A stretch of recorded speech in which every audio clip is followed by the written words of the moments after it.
السلام علیکم ورحمۃ اللہ وبرکاتہ۔ الحمد للہ نحمده ونستعینه ونستغفره ونؤمن به ونتوکل علیہ ونعوذ باللہ من شرور انفسنا ومن سیئات اعمالنا من يهده الله فلا مضل له ومن يضلل فلا هادي له ونشهد أن لا إله إلا الله وحده لا شريك له ونشهد أن سيدنا ونبينا ومولانا محمدا عبده ورسوله أرسله بالحق بشيرا ونذيرا أما بعد فأعوذ بالله من الشيطان الرجيم بسم الله الرحمن الرحيم يا أيها الإنسان ما غرك بربك الكريم الذي خلقك فسواك فعدلك في أي سورة ما شاء ركبك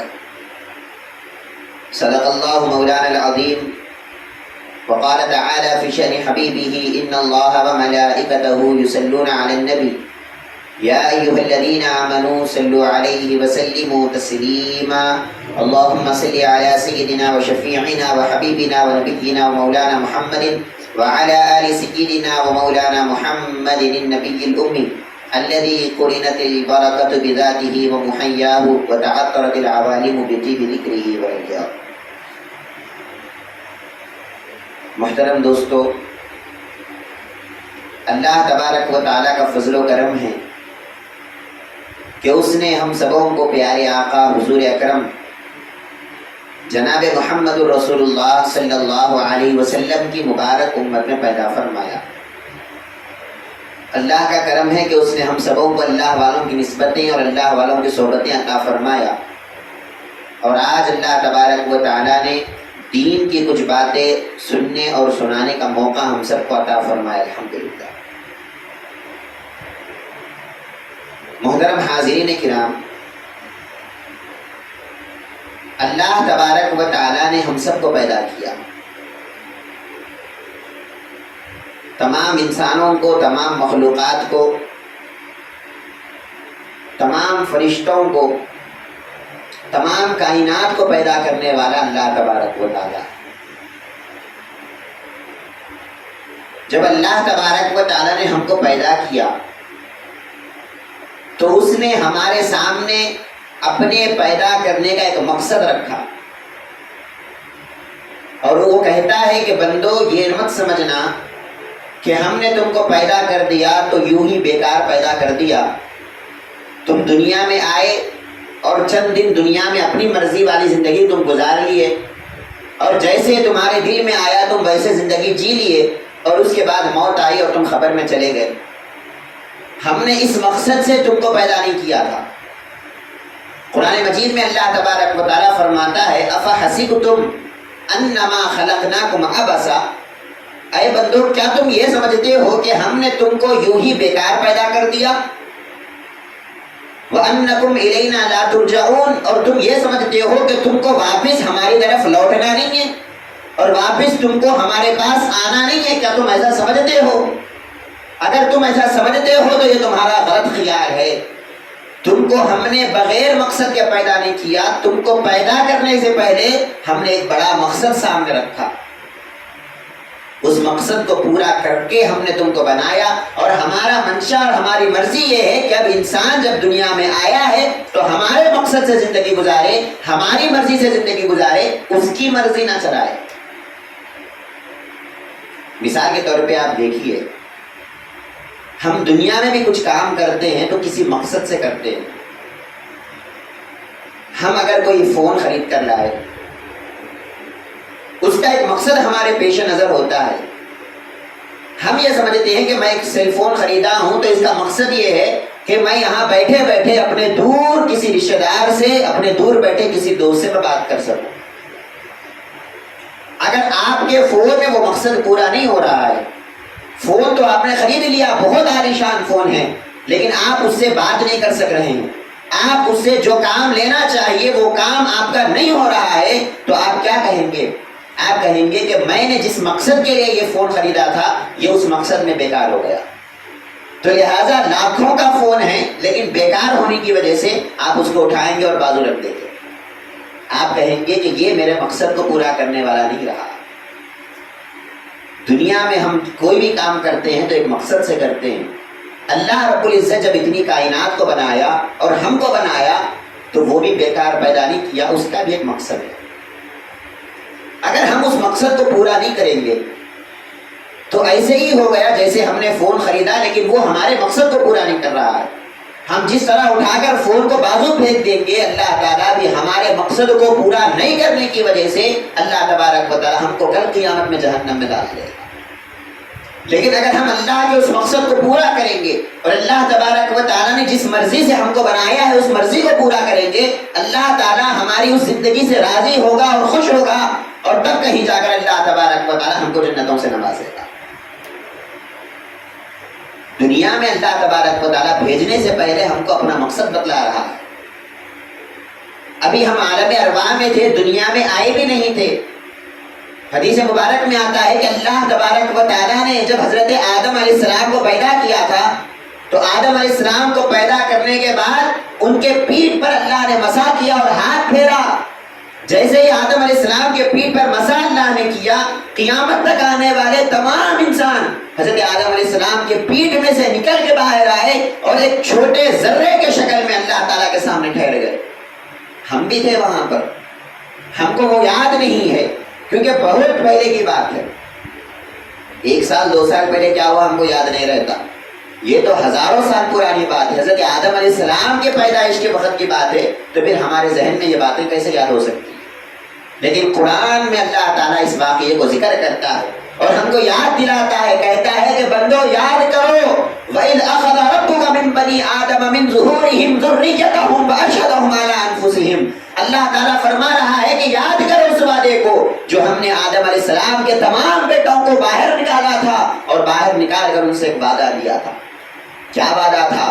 اللہ رب العزت فرماتا ہے کہ ہم نے پوچھا تھا أَلَسْتُ بِرَبِّكُمْ, ہم نے پوچھا تھا کہ بندو بتاؤ کیا میں تمہارا رب نہیں ہوں, کیا میں تمہارا پالنے والا نہیں ہوں, کیا میں تمہاری پرورش کرنے والا نہیں ہوں, کیا میں تم کو پیدا کرنے والا نہیں ہوں, کیا میں تمہارا خالق اور رازق نہیں ہوں, کیا میں تمہارا مالک نہیں ہوں, بتاؤ تمہارا رب کیا میں نہیں ہوں.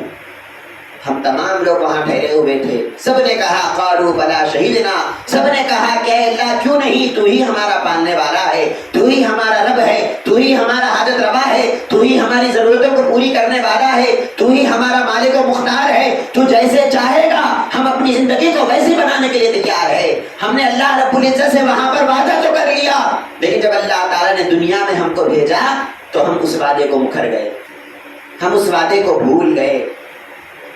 ہم نے جو وعدہ کیا تھا اللہ تعالیٰ سے, ہمارا جو ایگریمنٹ ہوا تھا اللہ تبارک و تعالیٰ سے, ہم نے اس وعدے کو توڑ دیا.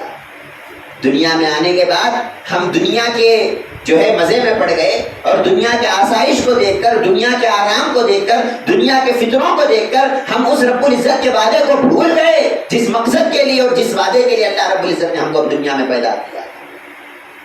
اللہ تبارک و تعالیٰ قرآن مجید میں ہم کو تنبیہ کرتا ہے اور آگاہ کرتا ہے, اور اللہ تعالیٰ فرماتا ہے یا ایھا الانسان ما غرک بربک الکریم, اے انسان تجھے کیا ہو گیا, تجھے کیا ہو گیا, ایسی کون سی چیز ہے جو تجھے اپنے رب سے غافل کر دیا ہے, ایسی کون سی چیز ہے جو تجھے اپنے رب سے دور کر دی ہے, ایسی کون سی چیز ہے جو تو اپنے پالنے والے سے دور ہو گیا ہے اس چیز کی وجہ سے. اے انسان ایسی کون سی چیز ہے جس کی وجہ سے تو اللہ رب العزت سے دھوکے میں پڑ گیا اور تو یہ سمجھتا ہے کہ میں جو چاہے دنیا میں کر لوں, میرا رب مجھے دیکھنے والا نہیں ہے, میں دنیا میں جو چاہے میری مرضی سے زندگی گزار لوں, مجھے کوئی پوچھنے والا نہیں ہے. اللہ رب العزت فرماتا ہے ما غرک, ارے یہ تیرا دھوکا ہے, شیطان نے تجھے دھوکے میں ڈال دیا ہے, دنیا کے آرام نے تجھے دھوکے میں ڈال دیا ہے, دنیا کے آسائش نے تجھے دھوکے میں ڈال دیا ہے. ورنہ حقیقت تو یہ ہے کہ تیرے پل پل کی خبر تجھے نہیں ہوتی, لیکن تجھ سے پہلے اللہ رب العزت کو اس کی خبر ہو جایا کرتی. ارشاد فرمایا واللہ یعلم ما تسرون وما تعلنون, جو کام تم کرتے ہو ظاہراً اللہ اس کو بھی دیکھتا ہے, اور جو نیتیں تمہارے دل کے اندر ہوتی ہیں اللہ اس کو بھی دیکھ لیا کرتا ہے. اللہ تبارک و تعالیٰ پر کوئی چیز چھپی ہوئی نہیں ہے, ہم دیکھ نہیں سکتے لیکن اللہ تعالیٰ تو سب دیکھتا ہے. اللہ فرماتا ہے کہ بندے تو بڑا دھوکے میں پڑا ہوا ہے، اپنے رب سے بڑا غافل ہوا ہے، پلٹ کیا اپنے رب کی طرف۔ فرماتا ہے کہ وہ رب کون ہے؟ فرمایا الذی خلقک فسواک فعدلک، فرمایا کہ وہ رب وہ ہے جو تیرا خالق ہے، جس نے اپنے ہاتھوں سے تجھے پیدا کیا ہے، جس نے اپنے ہاتھوں سے تیرا پتلا بنایا ہے، جس نے اپنی روح تیرے اندر پھونکی ہے۔ بندے وہ رب ہے جو تجھ سے 70 ماؤں سے زیادہ محبت کرتا ہے، اور وہ رب ہے جو تیری نافرمانیوں کے باوجود بھی تیرے رزق سے تجھے محروم نہیں کرتا ہے۔ تو اللہ کی نافرمانی کرتا ہے لیکن وہ رب العزت تجھے رزق سے محروم نہیں کرتا، وہ تجھے اپنا رزق برابر دیا کرتا ہے۔ تو اللہ تعالیٰ کی نافرمانی پہ نافرمانی کرتا ہے، اللہ تبارک و تعالیٰ سے جو ہے تو منہ پھیر کے بیٹھا ہوا ہے، لیکن اللہ تعالیٰ تجھ سے غافل نہیں ہے۔ اللہ تبارک و تعالیٰ کو تیرے پل پل کی خبر ہے، اور تجھے کس وقت کس چیز کی ضرورت ہے اللہ تبارک و تعالیٰ کو وہ چیز بھی معلوم ہے، اور تیری ضرورت کو اللہ تعالیٰ برابر پورا بھی کرتا ہے۔ اللہ تعالیٰ اس احسان کو جتلاتا ہے، کہتا ہے الذی خلقک، بتا کون ہے تجھے ایسا اللہ تعالیٰ کے سوا جو تجھے پیدا بھی کرے اور بھی تیری پرورش بھی کرے۔ اور تو چھوٹا بچہ تھا، جب دنیا میں پیدا ہوا تھا، نہ تو دیکھ سکتا تھا، نہ تو سن سکتا تھا، نہ تو بول سکتا تھا، نہ تو چل سکتا تھا، نہ تو کسی چیز کو پکڑ سکتا تھا۔ یاد رکھ جب تو چھوٹا تھا تو ایک حالت وہ بھی تھی کہ تو زندہ تو تھا لیکن کچھ کرنے کے قابل نہیں تھا۔ اللہ رب العزت نے تجھے وہاں بھی پالا، اور اب جب تو جوان ہو گیا اور تیرے ہاتھ پاؤں میں طاقت اور قوت آ گئی، تیرے آنکھوں میں دیکھنے کی صلاحیت آ گئی، تیرے پاؤں میں چلنے کی قوت آ گئی، تیرے جسم میں کمال آ گیا، تو یہ سمجھتا ہے کہ میرا رب مجھے نہیں پالتا، اب میں خود اپنے آپ کی پرورش کر لوں۔ اللہ رب العزت فرماتا یہ تیرا غلط خیال ہے، اب تھوڑی دن تیرے جوانی کے دن ہے، پھر ایک لمحہ وہ بھی آنے والا ہے، ایک ٹائم وہ بھی آنے والا ہے کہ پھر دوبارہ جب تو بوڑھا ہوگا تو پھر تیری حالت اسی طرح ہو جائے گی جس طرح تو پیدا ہوا تھا۔ جب تو بوڑھا ہوگا تو پھر تیری آنکھیں کمزور ہو جائے گی، جس طرح پیدا ہوتے وقت تو نہیں دیکھ سک رہا تھا، بوڑھا ہونے کے بعد بھی تیری آنکھیں کمزور ہو گئی۔ جس طرح پیدا ہوتے وقت تجھے چلنے کی طاقت نہیں تھی، بوڑھے ہونے کے بعد بھی ہم نے اس طاقت کو کھینچ لیا۔ جس طرح پیدا ہوتے وقت تو بول نہیں سکتا تھا، بوڑھے ہونے کے بعد بھی ہم نے تیری زبان کو اتنی لکناہٹ تیری زبان میں ہم نے دے دیا کہ تو اب بولنے کے قابل نہیں رہے گا۔ بندے تو جس طرح پیدا ہوتے وقت سن نہیں سکتا تھا، ایک لمحہ تیرے اوپر پھر سے وہ آنے والا ہے کہ تو بوڑھا ہو جائے گا اور سن نہیں سکے گا۔ لوگ تیرا مذاق اڑائیں گے کہ یہ دیکھ نہیں سکتا، لوگ تیرا مذاق اڑائیں گے کہ یہ سن نہیں سکتا، لوگ تیرا مذاق اڑائیں گے کہ یہ بول نہیں سکتا، لوگ تیرا مذاق اڑائیں گے کہ یہ چل نہیں سکتا، یہ پھر نہیں سکتا۔ اللہ تعالیٰ فرماتا ہے کہ وہ خدا ہے جو تیرا عیب کو چھپا رہا ہے، جو تیرے عیبوں پہ پردہ ڈالتا ہے اور لوگوں کے سامنے تجھے بے عزت نہیں کرتا، تجھے دکھا بھی رہا ہے، سنا بھی رہا ہے، بولنے بھی لگا رہا ہے، لوگوں کے سامنے تیری ایک عزت کو رکھا ہے، لوگوں کے سامنے تیرے ایک وقار کو رکھا ہے، لوگوں کے سامنے تیری لاج کو رکھا ہے۔ اے بندے اتنا احسانات کرنے کے بعد بھی وہ کون سی چیز ہے جس کی وجہ سے تو اپنے رب سے غافل ہو گیا؟ ایسی کون سی چیز ہے جو اتنے احسانات کرنے والے پروردگار سے تجھے دور کر کے پھینکتی ہے؟ بندے بتا، خالی اس دنیا کے لیے 4 روزہ زندگی کے لیے تو نے اپنے پروردگار سے منہ پھیر کے بیٹھ گیا۔ فرمایا الذی خلقک فسواک فعدلک، وہ اللہ نے تجھے پیدا کیا، اور پیدا کیا تو کیا، تجھ میں کوئی عیب نہیں رکھا۔ آپ دیکھو پیدا ہونے والوں میں کتنے لوگ ایسے ہوتے ہیں جو اندھے بھی ہوتے ہیں، کتنے لوگ ایسے ہوتے ہیں جو بہرے بھی ہوتے ہیں، کتنے لوگ ایسے ہوتے ہیں جو گونگے بھی ہوتے ہیں، کتنے لوگ ایسے ہوتے ہیں جن کو ہاتھ پاؤں نہیں ہوتے۔ اللہ تعالیٰ فرماتا ہے کہ بندے ہم نے تیرے ساتھ تو ویسا نہیں کیا، ہم نے تجھے اندھا نہیں بنایا، ہم نے تجھے بہرا نہیں بنایا، ہم نے تجھے گونگا نہیں بنایا، بلکہ فسواک فعدلک، ہم نے تمام حصے برابر برابر تیرے اندر رکھے، 2 آنکھ عطا کیے، 2 کان عطا کیے، تجھے ہر چیز ہم نے برابر برابر رکھا، اور پھر ہر چیز میں ہم نے صلاحیت بھی دیا، قوت بھی دیا، طاقت بھی دیا، عقل بھی دیا۔ اتنا سب کرنے کے بعد بھی تو اپنے رب سے دور ہو گیا۔ اور پھر فرمایا فی ای صورت ما شاء رکبک، کہ پھر ہم نے جب تیری صورت کو بنایا تو پھر ایسی صورت بنایا کہ پھر ایسی صورت دنیا میں ہم نے کسی کی نہیں بنایا۔ نہ کسی جانور کی اتنی خوبصورت صورت ہے جیسی صورت انسان کی ہے، نہ کسی فرشتے کی ایسی صورت ہے جیسی صورت انسان کی ہے، نہ کسی جن کی ایسی صورت ہے جیسی صورت انسان کی ہے۔ اللہ تعالیٰ فرماتا ہے کہ ہم نے جو صورت ہم کو پسند تھی اور جو شکل ہم چاہتے تھے، ہم نے وہ صورت اور وہ شکل تجھے عطا کر دیا۔ فی ای صورت ما شاء رکبک، جو صورت ہم چاہتے تھے وہ صورت ہم نے تجھے عطا کر دیا۔ اتنا سب کرنے کے بعد بھی انسان اتنا اللہ کا نافرمان ہے کہ یہ اللہ سے منہ پھیر کے بیٹھا اور اللہ سے غافل ہو گیا۔ قرآن مجید میں اللہ تبارک و تعالیٰ ارشاد فرماتا ہے لقد خلقنا الانسان فی احسن تقویم، ہم نے انسان کو بڑا خوبصورت ڈھانچہ عطا کیا، بہترین ساخت پر ہم نے انسان کو پیدا کیا۔ ایسی صورت نہ کسی دوسرے جانور کی ہے، نہ ایسا شکل کسی دوسری مخلوق کی ہے، نہ ایسا جسم اللہ کے کسی دوسرے مخلوق کو ہم نے عطا کیا۔ اللہ کہتا ہے بہترین جسم ہم نے تجھے عطا کیا، بہترین صورت ہم نے تجھے عطا کیا، بہترین عقل ہم نے تجھے عطا کیا، بہترین سماعت ہم نے تجھے عطا کیا، بصارت عطا کیا، اتنا سب کچھ ہم نے تجھے عطا کیا، لیکن تو کیا کر رہا ہے؟ اتنی بہترین چیزیں اپنے پاس رکھنے کے باوجود بھی اس دینے والے سے غافل ہو کے زندگی گزار رہا ہے۔ فرمایا لقد خلقنا الانسان فی احسن تقویم ثم رددناہ اسفل سافلین، فرمایا کہ بنایا تو ہم نے بڑا بہترین تھا، لیکن دنیا میں آنے کے بعد اب تو وہ بہتر بن کے نہیں رہ رہا ہے، اب تو اتنا غلیظ ہو گیا کہ تمام مخلوقات میں سب سے کم تر مقام اور سب سے بدتر مقام اگر کسی کا ہے تو اے انسان کو تیرا ہو چکا۔ وجہ کیا ہے کہ تو اپنے رب سے دور ہو گیا۔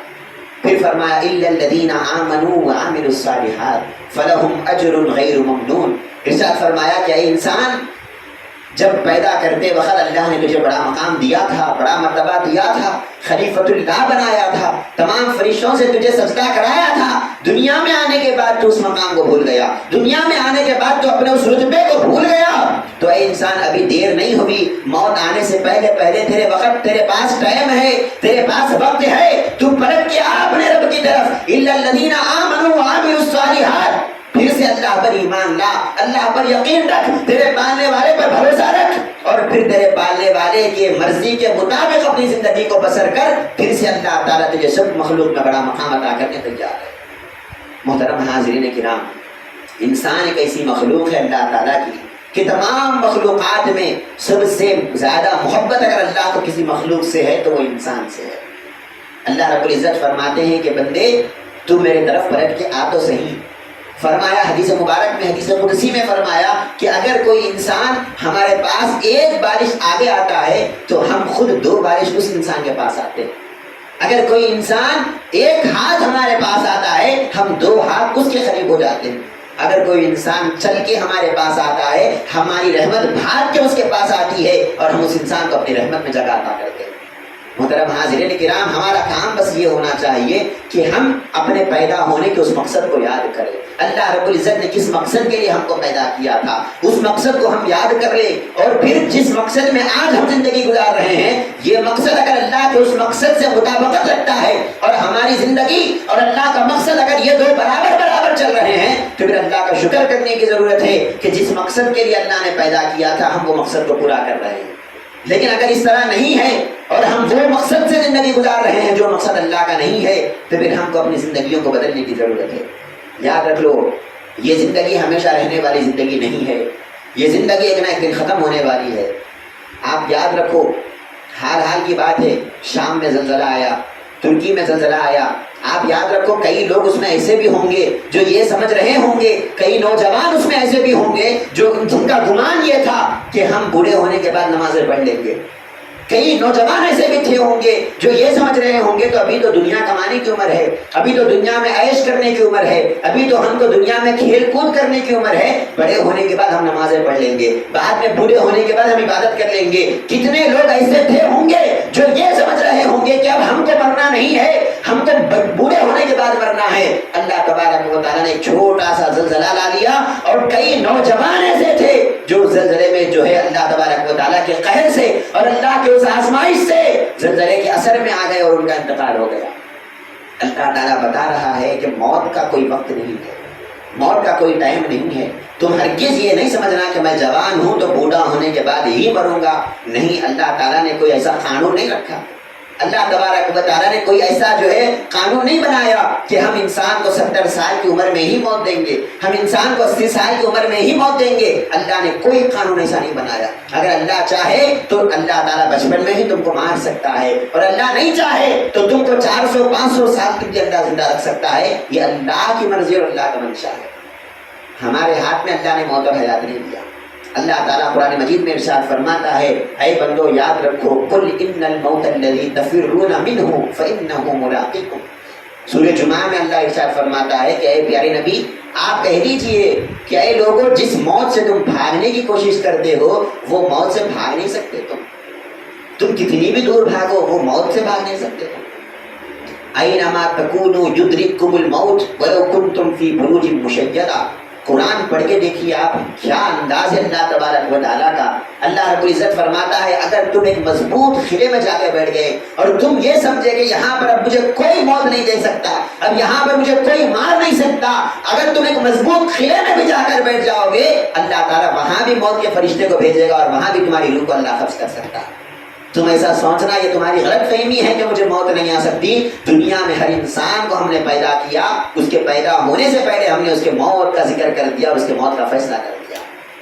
حدیث مبارک میں آتا ہے جب بچہ ماں کے پیٹ میں ہوتا, ابھی ماں کے پیٹ میں باہر بھی نہیں ملتا انہیں, حدیث مبارک میں آتا ہے کہ اس ماں کے پیٹ میں اللہ تعالیٰ ایک فرشتے کو بھیجتا ہے.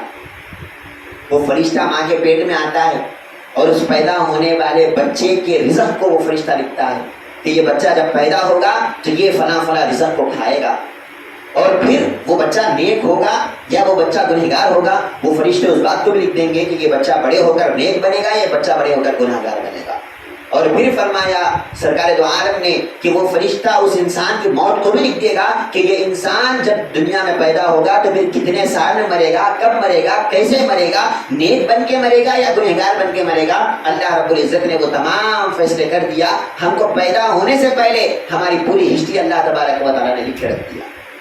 اب دنیا میں جب ہم آئے تو ہم یہ سمجھتے ہیں کہ میں اپنی مرضی کا مالک ہوں, ہمارے ہاتھ کھول دیے گئے, ہم کو آزاد کر دیا گیا. بظاہر ہم یہ سمجھتے ہیں میں آزاد ہو گیا, میں آزاد ہو گیا, اب مجھے کوئی پوچھنے والا نہیں ہے, اب مجھے کوئی پکڑنے والا نہیں ہے, اب میں جو چاہے دنیا میں زندگی گزار لوں, جیسے چاہے دنیا میں رہ کے چلا جاؤں. یاد رکھیے اللہ تعالیٰ کو ایسی مرضی اور ایسی زندگی ہرگز پسند نہیں آتی.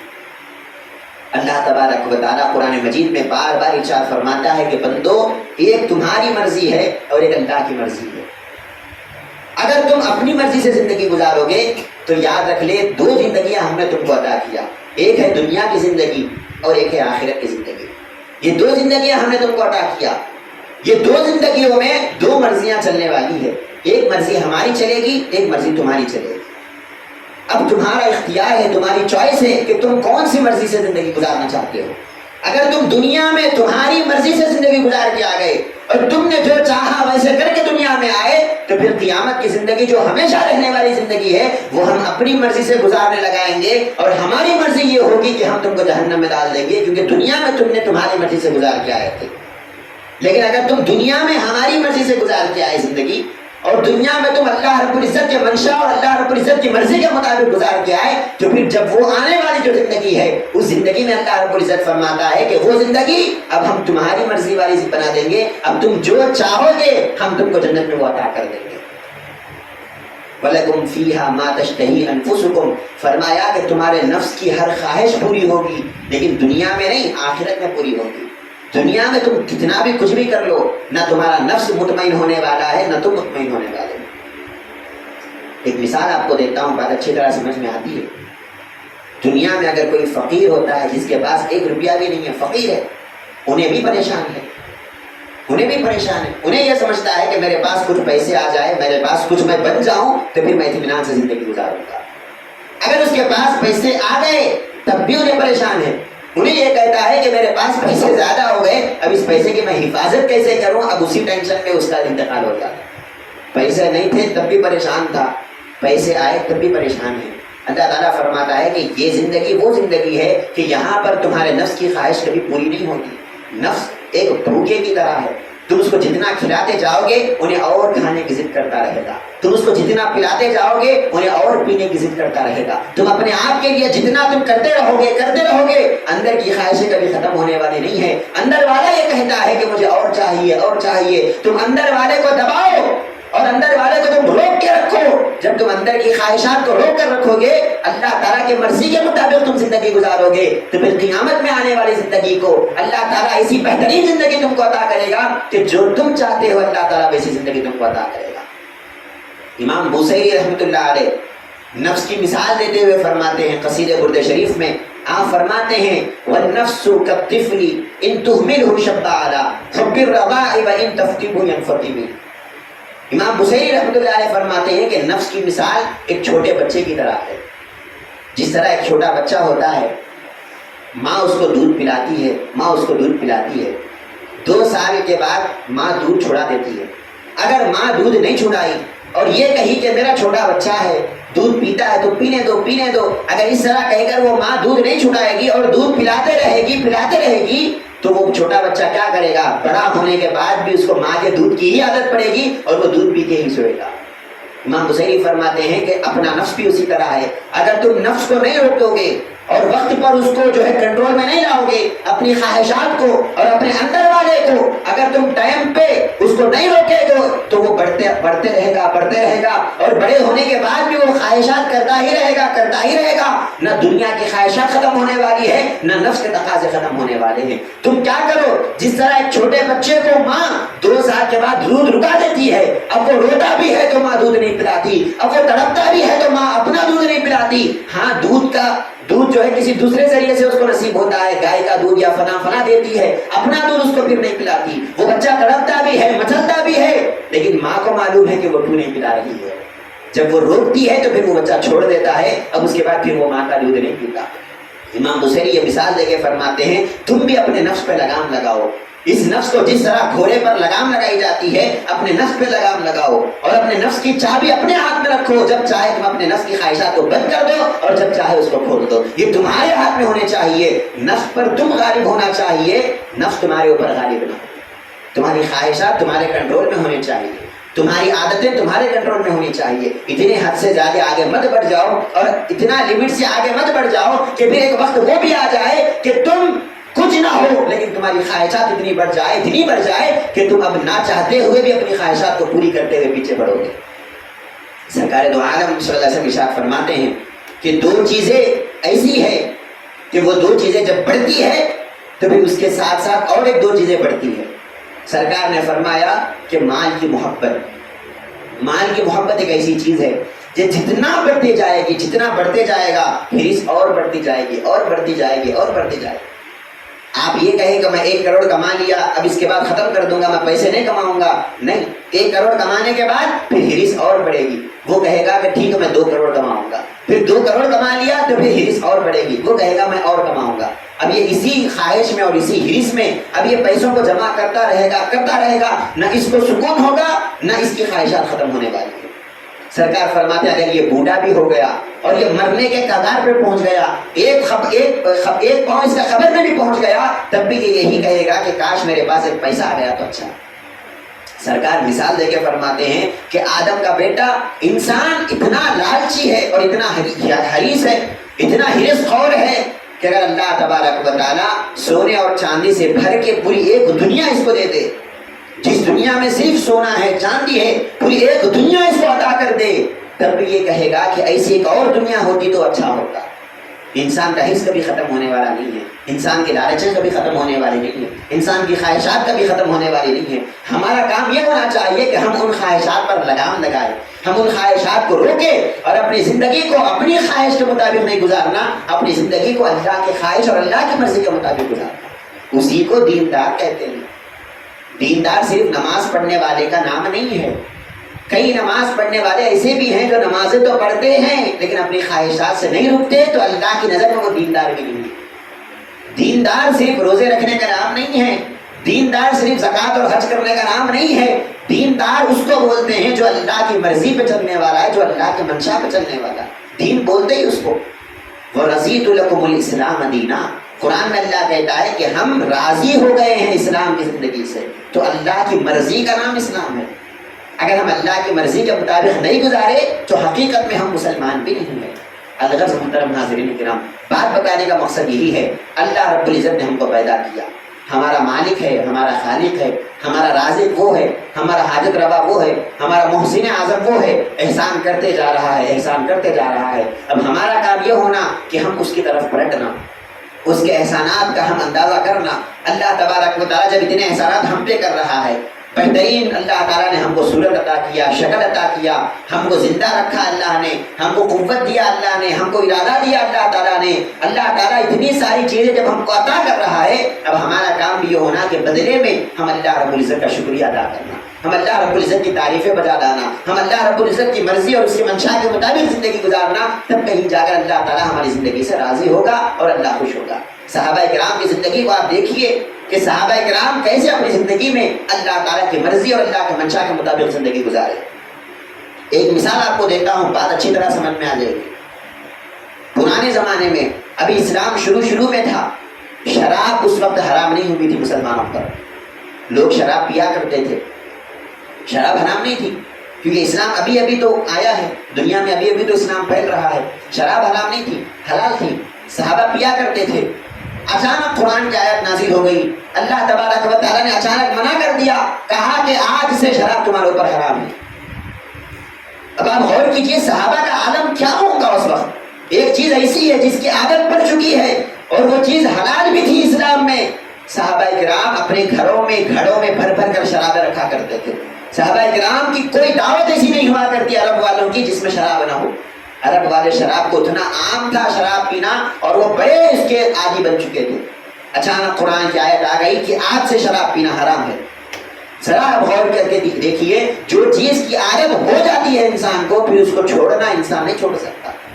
انسان یہ کہتا ہے کہ بھائی عادت ہو گئی، میں آہستہ آہستہ اس کو چھوڑنے کی کوشش کروں گا، ایک دم چھوڑنا نہیں ہوتا۔ بولتے یا نہیں بولتے ہیں؟ لیکن وہ صحابہ کرام کا ایمان کیسا تھا، آپ ذرا غور کیجئے، وہ کتنے ایمان والے تھے اور اللہ کی مرضی کو کیسے وہ سامنے رکھا کرتے تھے۔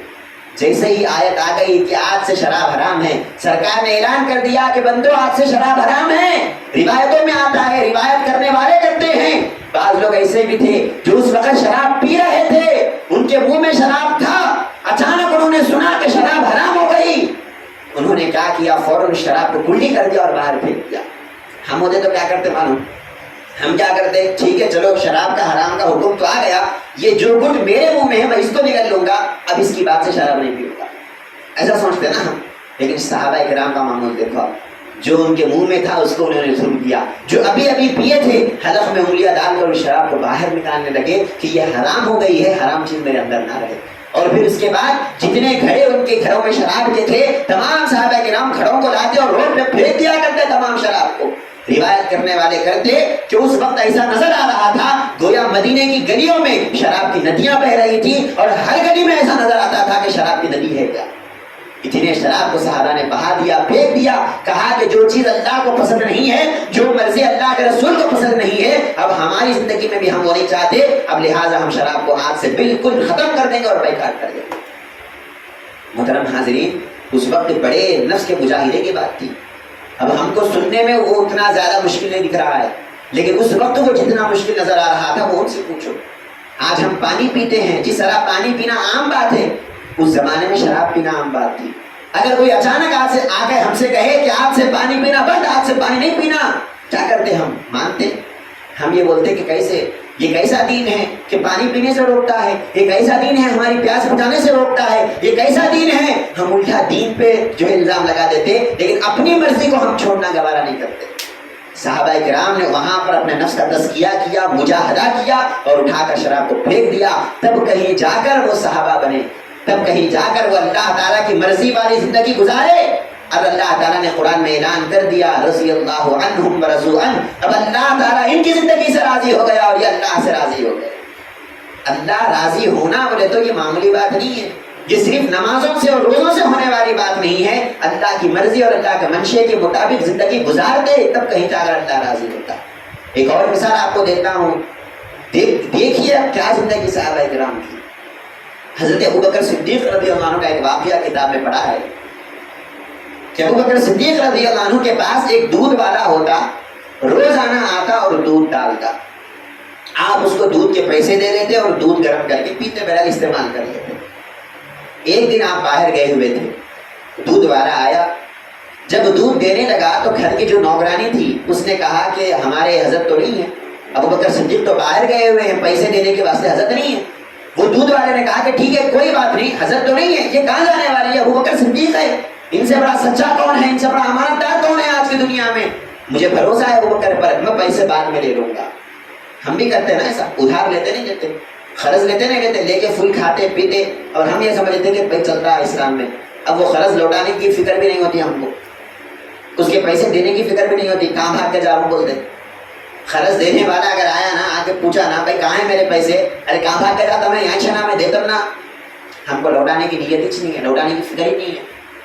ابو بکر صدیق رضی اللہ عنہ کا معاملہ دیکھیے آپ، کیا وہ اپنی زندگی میں اللہ کو راضی کیے وہ دیکھو آپ، اپنے نفس کا کیسا مجاہدہ کیے وہ دیکھو آپ۔ نوکرانی نے کہا کہ ہمارے حضرت نہیں ہے، دودھ دینے کے لیے، دودھ کے پیسے دینے کے لیے حضرت نہیں ہے۔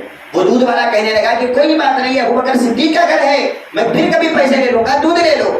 اب نوکرانی نے دودھ لے لیا، گرم کر دیا، ابو بکر صدیق گھر کو آئے اور دودھ پی لیا۔ دودھ پینے کے بعد یاد آیا کہ میں نے تو اس کے پیسے نہیں دیا تھا، یہ دودھ کہاں سے آیا؟ نوکرانی کو بلایا، کہا کہ بولو یہ دودھ کہاں سے آیا؟ وہ نوکرانی نے کہا کہ حضرت، وہ دودھ والے نے کہا کہ کل پیسے لے لے گا، یہ ابو بکر صدیق کا گھر ہے، اس نے کہا کہ مجھے بھروسہ ہے ابو بکر صدیق پہ، میں کل پیسے لے لوں گا، یہ بول کے دودھ والا چلا گیا۔ ابو بکر صدیق فوراً اپنے اس غلام کو پیسے دیتے ہیں اور کہتے ہیں کہ فوراً جا اس دودھ والے کو ڈھونڈ اور پیسے دے۔ ایک طرف تو پیسے دینے کے لیے بھجا دیا اور دوسری طرف آپ نے کیا کیا، اپنے حلق میں انگلیاں ڈال کر جو دودھ پی لیا تھا اس کو باہر نکالنے لگے، دودھ کے ساتھ ساتھ خون بھی باہر نکلنے لگا۔ محترم حاضرین، ذرا غور کرنے والے، حالانکہ یہ حرام نہیں ہے نا اسلام میں، بھائی قرض لینا تو حرام نہیں ہے نا اسلام میں، لیکن ابو بکر صدیق رضی اللہ عنہ کا تقویٰ دیکھو، اللہ کی مرضی کو کیسے سامنے رکھتے تھے، دودھ کے ساتھ ساتھ خون بھی باہر نکلنے لگا۔ اچانک وہاں حضرت عمر فاروق رضی اللہ عنہ کا گزر ہوا، دیکھا کہ ابو بکر صدیق یہ کیا کر رہے ہیں، آپ کے دودھ کے ساتھ ساتھ خون باہر نکل رہا ہے، یہ کیا کر رہے ہیں، ذرا رحم کیجیے اپنے آپ پر، ایسے تو آپ کی جان چلے جائے گی، آپ مر جاؤ گے۔ ابو بکر صدیق فرماتے ہیں میں مر گیا تو مر گیا، کوئی بات نہیں، لیکن ایسا دودھ جس کے پیسے میں نے ادا نہیں کیے تھے، اگر وہ دودھ میرے پیٹ میں رہا اور کل قیامت کے روز اللہ اگر مجھ سے پوچھے کہ ابو بکر وہ دودھ تو نے کیوں پیا جس کے پیسے ادا نہیں کیا، تو میں اللہ کو کیا صورت دکھاؤں گا، اللہ کو کیا منہ دکھاؤں گا۔ اللہ اکبر۔ محترم حاضرین، ویسی زندگی گزارے وہ تب کہیں جا کر اللہ کو راضی کیے۔ ایک اللہ والے تھے غالباً امام مالک رضی اللہ عنہ رحمۃ اللہ علیہ، مدرسے میں پڑھاتے تھے۔ مدرسے میں پڑھانے والوں کی عالم یہ ہوتی ہے کہ ان کے پاس زیادہ پیسے وغیرہ نہیں ہوتے، وہ دیندار لوگ ہیں نا، دنیا ان کے پاس تھوڑی کم ہوتی ہے۔ مدرسے میں پڑھا رہے تھے حضرت، اچانک ان کے گھر کی نوکرانی آئی، کہنے لگی کہ حضرت گھر میں نمک ختم ہو گیا ہے، آٹے میں روٹی بنانے کے لیے نمک نہیں ہے۔ حضرت فرماتے ہیں ٹھیک ہے، سبق ہو جان دو، مدرسہ ختم ہو جان دو، اس کے بعد آگے دیکھیں گے گھر کا جو بھی مسئلہ۔ اب وہ نوکرانی چلے جاتی ہے۔ اب حضرت کے خاص بیٹے کی ایک دکان تھی، کرانے کی دکان، حضرت کے بیٹے کی۔ یہ نوکرانی نے کیا کیا، ارے بھائی حضرت کے بیٹے کی دکان ہے، نمک اس میں سے لے لیں گے، کیا بری بات ہے، بیٹے کی دکان باپ کی دکان ہی شنب ہے، کیا برا ہے اس میں۔ اب وہ نوکرانی جاتی ہے اور دیکھی کہ حضرت کا بیٹا دکان میں نہیں تھا، حضرت کا بیٹا کہیں باہر گیا تھا۔ یہ نوکرانی نے کیا کیا، تھوڑا سا نمک لے کے آ گئی۔ اب یہ حرام ہے، فتویٰ یہ کہتا ہے کہ یہ حرام نہیں ہے، کیونکہ وہ حضرت کی دکان ہے، حضرت کے بیٹے کی دکان ہے، اس میں سے تھوڑا نمک لا کے حضرت کو ہی کھلایا، تو اس میں کیا برا ہے۔ فتویٰ تو یہ کہتا ہے کہ یہ حرام نہیں ہے، لیکن اللہ کا ڈر جو ان کے دل میں تھا وہ ان کو کھانے پہ مجبور کر دیا۔ جب نوکرانی نے اس نمک سے روٹی بنایا، امام مالک کھانے کے لیے بیٹھے، جیسے ہی روٹی کا پہلا نوالا منہ میں لیا، ان کو نمک کا مزہ آیا، وہ روٹی کو باہر نکال دیے، پوچھا کہ تو نے کہا تھا نمک نہیں ہے، یہ نمک کہاں سے آیا؟ وہ نوکرانی نے کہا کہ حضرت آپ کے بیٹے کی جو دکان تھی، آپ کا بیٹا دکان میں نہیں تھا تو میں تھوڑا سا نمک وہاں سے لے کے آ گیا۔ حضرت فرماتے ہیں کہ نہیں، میں یہ روٹی نہیں کھاؤں گا، کیونکہ اس نمک کے میں نے پیسے ادا نہیں کیے۔ اللہ اکبر۔ محترم حاضرین، غور کرو کیا لوگ تھے وہ، کیسی ان کی زندگی میں پرہیزگاری تھی، اللہ کی مرضی کو کیسے سامنے رکھ کے زندگی گزارتے تھے، وہاں تک گزارتے تھے وہ اللہ کی مرضی کو، وہاں تک دیکھتے تھے۔ آج ہم کہاں تک دیکھتے ہیں اللہ کی مرضی کو؟ آج ہم پہلے اپنے نفس کو دیکھتے ہیں، بعد میں اللہ اور اللہ کا رسول۔ اگر اللہ اور اس کے رسول کی مرضی ہمارے نفس کے بیچ میں آئی تو ہم اللہ اور اس کے رسول کو چھوڑ دیں گے، لیکن ہم اپنے نفس کو پورا کریں گے، اپنے نفس کی مرضی کو پورا کریں گے۔ امام مالک نے کہا کہ میں یہ روٹی نہیں کھاؤں گا جس کے پیسے میں نے ادا نہیں کیے، جس نمک کے پیسے میں نے ادا نہیں کیے۔ وہ روٹی آپ نے نوکرانی کو دے دیا، کہا کہ تو کھا لے۔ وہ نوکرانی نے کہا کہ حضرت آپ نہیں کھائے تو میں کیسے کھاؤں، میں بھی یہ روٹی نہیں کھاؤں۔ تو پھر اس کے بعد ایک فقیر ان کے دروازے پہ آتا ہے، کہتا ہے اللہ کے نام پہ کچھ دے دو۔ اب وہ روٹی جو پڑی ہوئی تھی اٹھا کر اس فقیر کو دے دیا۔ وہ فقیر نے کہا کہ یہ امام مالک کا گھر ہے، روزانہ میں آتا ہوں مانگنے کے لیے، کبھی ایک روٹی کا ٹکڑا ملتا ہے، کبھی آدھی روٹی کا ٹکڑا ملتا ہے، آج یہ پوری روٹی کہاں سے ملی، اتنے پیسے کہاں سے آ گئے امام مالک کے پاس؟ تو وہ فقیر جب پوچھتا ہے تو نوکرانی کہتی ہے کہ بابا بات یہ ہے کہ یہ نمک کا ایسا حصہ ہے، حضرت نے روٹی نہیں کھایا، جب حضرت نے نہیں کھایا تو میں نے بھی نہیں کھایا، تو یہ روٹی تجھے میں عطا کر رہی ہوں۔ وہ فقیر کہتا ہے کہ جو روٹی امام مالک نہیں کھائے، جو روٹی تو نہیں کھائی، وہ روٹی میں کیسے کھاؤں گا؟ تو لہٰذا مجھے بھی یہ روٹی نہیں چاہیے، تو لے لے۔ اس زمانے کے فقیر ہمارے سے اچھے تھے، اس زمانے کے فقیروں میں ہمارے سے زیادہ اللہ کا ڈر تھا، ہمارے سے زیادہ اللہ کا تقویٰ تھا، ہمارے پاس کا۔ اب وہ نوکرانی کو سمجھ میں نہیں آیا کہ یہ روٹی کو کیا کرنا، اب فقیر کو دیا تو انہیں بھی نہیں لے رہا، کیا کرنا؟ اٹھا کے کیا کرے، بازو کے ایک تالاب تھا، وہ تالاب میں اس روٹی کو پھینک دیے۔ کئی سال گزر گئے، کئی سالوں کے بعد امام مالک کے پاس تھوڑے سے پیسے آئے، انہوں نے اپنے نوکرانی کو دیا، کہا مجھے مچھلی کھانے کا دل کر رہا ہے، جاؤ اور بازار سے مچھلی لے کر آ۔ یہ نوکرانی گئی اور مچھلی لے کر آئی۔ جب مچھلی پکائی گئی، امام مالک دسترخوان میں بیٹھے، مچھلی کا پہلا نوالا منہ میں رکھا، اچانک منہ سے باہر نکال دیا۔ کہا کیا نوکرانی یہ مچھلی کہاں سے لائی، تو کہاں سے لائی؟ وہ کہنے لگی کہ حضرت بازو جو تالاب ہے اس تالاب میں سے مچھلی نکال کر آئی ہوں۔ حضرت کہنے لگے کہ یہ وہی تالاب ہے جس میں کئی سال پہلے وہ نمک کی روٹی کو ہم نے پھینک دیا تھا، کیا یہ وہی تالاب ہے؟ کہنے لگی کہ ہاں حضرت وہی تالاب ہے۔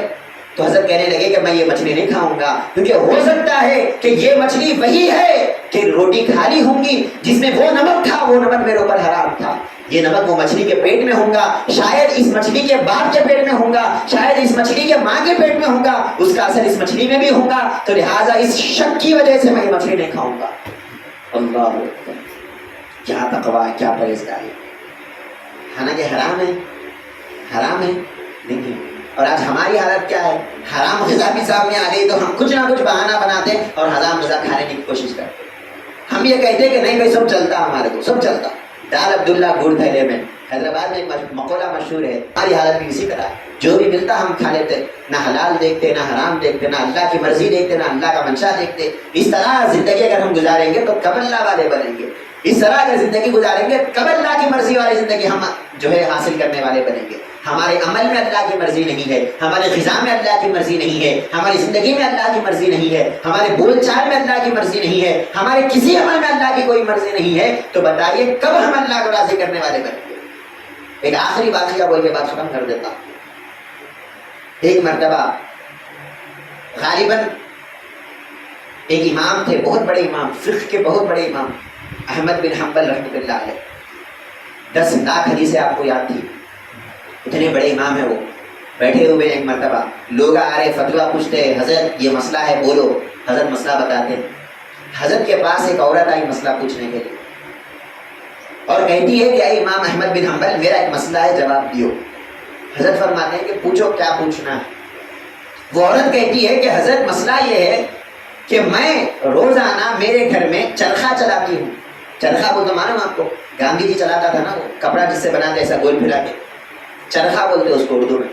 وہ عورت کہتی ہے کہ حضرت میں چرخہ چلاتی ہوں اور کپڑے بنتی ہوں، اس سے کپڑا بناتی ہوں۔ میرے گھر میں رات کا وقت تھا، روشنی کم تھی، میں چراغ لگا کر اپنے کپڑے کو سی رہی تھی، کپڑے کو بنا رہی تھی، اچانک وہاں سے روڈ پہ سے بادشاہ کا گزر ہوا۔ بادشاہ روڈ پہ سے گزرا، جب بادشاہ گزرا اس کے ساتھ ہزاروں لوگ بھی تھے اور سب کے ہاتھوں میں روشنی تھی۔ جب بادشاہ گزرا تو روشنی میرے گھر میں بھی زیادہ ہو گئی، تو اس روشنی میں تھوڑا سا زیادہ چرخہ چل گیا، جتنا کپڑا بننا تھا اس سے تھوڑا سا کپڑا زیادہ بن گیا۔ حضرت اب مسئلہ یہ ہے کیا یہ کپڑا میں بازار میں بیچ کے وہ پیسہ میرے لیے حلال ہوگا یا حرام ہوگا؟ فتویٰ دو۔ اللہ امام احمد بن حنبل چیخ مار کے اٹھ کے ٹھہر گئے، کہنے لگے کہ باپ مسئلہ بعد میں بولوں گا، پہلے یہ بولو تم کون ہیں؟ یہ مسئلہ پوچھنے والا کون ہے آج کے زمانے میں؟ آج ہم حلال حرام میں فرق نہیں کرتے، وہاں تک تم کیسے؟ چیخ مار کے کہنے لگے کہ بتاؤ تم ہے کون؟ وہ کہنے لگی کہ میں بشر حافی کی بہن ہوں۔ بشر حافی بہت بڑے اللہ والے، کہنے لگی میں ان کی بہن ہوں۔ آپ فرمانے لگے بہن کا یہ حال ہے تو بشر حافی کا کیا ہوگا؟ وہ اللہ والے کی زندگی کیسی ہوگی؟ امام احمد بن حنبل فرماتے ہیں 10 لاکھ حدیثیں میں نے پڑھ لیے، 10 لاکھ حدیثوں میں یہ مسئلہ کہاں سے ملتا؟ یہ مسئلہ کہاں سے لانا کہ چرخہ چل رہا تھا، اچانک روشنی زیادہ ہو گئی، وہ روشنی میں خود بخود تھوڑا سا چرخہ زیادہ چل گیا، تھوڑا سا کپڑا، اتنا کپڑا ہوگا زیادہ سے زیادہ۔ بادشاہ کی سواری سامنے سے گزری، 5 منٹ کا راستہ ہوگا اس کا، وہ 5 منٹ میں کتنا کپڑا بنا آپ کا؟ 2 انچ 3 انچ کپڑا بنا ہوگا۔ آپ فرماتی ہیں اگر میں اس کو بیچوں اور اس سے 1 پیسہ جو زیادہ آئے گا اگر میں اس کو کھا لیا تو وہ حرام ہے یا حلال؟ آپ فرماتے ہیں کہ اے ماں فتویٰ اب یہ ہے کہ اگر یہ سوال کسی دوسرے کو آتا تو اس کے لیے حلال تھا، لیکن یہ سوال تمہارے لیے حلال نہیں ہے، یہ تمہارے لیے حرام۔ کہ تم اتنے بڑے اللہ والے ہیں اور تم وہاں تک اپنی سوچ کو رکھتے ہو اور تمہارے دل میں جب شک آ گیا کہ میں نہیں کھا سکتی تو لہٰذا اب یہ مت کھاؤ جو تمہارے لیے جو ہے حرام ہو گیا. اور آج ہماری زندگی کیسی ہے؟ ہماری زندگی کیسی ہے؟ ہم ہر مسئلے میں حلال چاہتے ہیں. ہم ہر مسئلے کو کیا چاہتے ہیں معلوم؟ کچھ بھی ہو جاؤ وہ مسئلہ میرے سامنے ہو جانا، حل ہو جانا. اور محترم حاضرین، یہ دینداری نہیں ہے. ہم کو اللہ کی مرضی پہ آنا ہے، اللہ کے منشا میں آنا ہے. ایسی زندگی گزارنا جیسی زندگی صحابہ گزارے. ابھی میں بولا نا ایک دودھ کا واقعہ ابو بکر صدیق کا. ایک دودھ کے واسطے جب وہ اتنا تڑپ گئے، ایک مچھلی کے واسطے، ایک روٹی کے ٹکڑے کے واسطے امام مالک نے اتنا تقویٰ اختیار کیا، تو پھر ہم اور آپ کیسی زندگی گزارنا چاہیے؟ کب جا کر ہم اللہ والے بنیں گے؟ سب سے پہلے ہماری زندگی میں تقویٰ آنا چاہیے. حلال غذا پیٹ میں جانا، حرام غذا سے بچنا، حرام کام سے بچنا، جو چیزیں مکروہ ہے اس سے بھی بچنا. ایک صاحب تھے، ان کو سگریٹ پینے کا بڑا شوق تھا. سگریٹ بہت پیتے تھے، سگریٹ پینے کا بڑا شوق تھا. ہمارے دادا پیر نوری شاہ علیہ رحمۃ اللہ کے پاس آئے. حضرت کے پاس جب بیٹھے تو حضرت کی زبان سے سنے تھے کہ اندر والا جو بھی بول رہا ہے اس کے خلاف کرنا، اس کا الٹا کرنا. اب انہوں آ کے بولے حضرت میرے کو سگریٹ پینا کب آتا ہے؟ حضرت بولے اس کا الٹا کرو مت پیو، الٹا کرو اس کا مت پیو. اب انہوں سمجھ گئے ایسا بولے تو حضرت اجازت نہیں دیتے، ہمارے کو اور سننا ہے نا مصحفوں کی زبان سے. اب دوسرے دن آئے، کہنے لگے حضرت اندر والا نکو پیو بولتا ہے، اب کیا کرنا؟ اندر والا سگریٹ نکو پیو بولتا ہے، اب کیا کرنا؟ اب انہیں یہ سمجھا کہ حضرت اٹھا کرو بولتے کہ جا کے ذرا پی لیتا ہوں. جھوٹ ہے نا، اس کو جھوٹ سے کیا کرنا ہے، اس کو پینے سے مطلب آیا. حضرت کیا کرنا مسئلہ بولو. اندر والا نکو پیو بولتا ہے، اب کیا کرنا؟ حضرت بولے بابا کبھی کبھی اندر والے کی بات سن لو، اچھی بات ہے. بولے حضرت کو بھی معلوم نا انہیں کون ہے، اللہ والے، وہ اللہ والوں سے مذاق نہیں چلتے. حضرت بولے اندر والا اچھے کام بھی بولتا کبھی کبھی، سن لو یہ اچھا کام ہے. بولے انہیں پریشان ہو گیا، چار طرف سے پیک ہو گیا، اٹھ کے چلے گیا. بتانے کا مقصد یہ ہے کہ حلال اور حرام کی بات نہیں ہے وہاں پر. بات کیا ہے؟ ایک تمہاری خواہش ہے، ایک اللہ کی خواہش ہے. دو میں سے تم کس کو چنتے؟ اللہ بس یہ دیکھنا چاہتا ہے. اسی لیے پیدا کیا دنیا میں، اسی لیے یہ سارا نظام ہے. حلال حرام وہ یہ سب بازو کی بات ہے. جو بھی کام آپ کر رہے ہیں میرے اس کام سے اللہ راضی ہوتا ہے یا نہیں ہوتا ہے، ہم کو یہ سامنے رکھنا. کچھ بولنا ہے وہ بولنے سے پہلے میرے یہ بولنے پر اللہ مجھ سے خوش ہوگا یا نہیں ہوگا، میرے یہ کام کرنے پر اللہ مجھ سے خوش ہوگا یا نہیں ہوگا، میرے اس طرح کرنے پر اللہ مجھ سے خوش ہوگا یا نہیں ہوگا. کوئی دیکھے نہیں دیکھے یہ دنیا والوں کا مسئلہ ہے. دنیا والے دیکھو نہیں دیکھو اس سے کوئی تعلق نہیں. اللہ تو دیکھ رہا نا ہر وقت. اللہ اگر راضی ہے اب آپ وہ کام کرو، کوئی منع کرے تو بھی کرو، کوئی روکے تو بھی کرو. لیکن اگر اللہ اس کام سے نہیں پسند کرتا ہے اور اللہ اس کام سے راضی نہیں ہے، خبردار ہرگز وہ کام نہیں کرنا.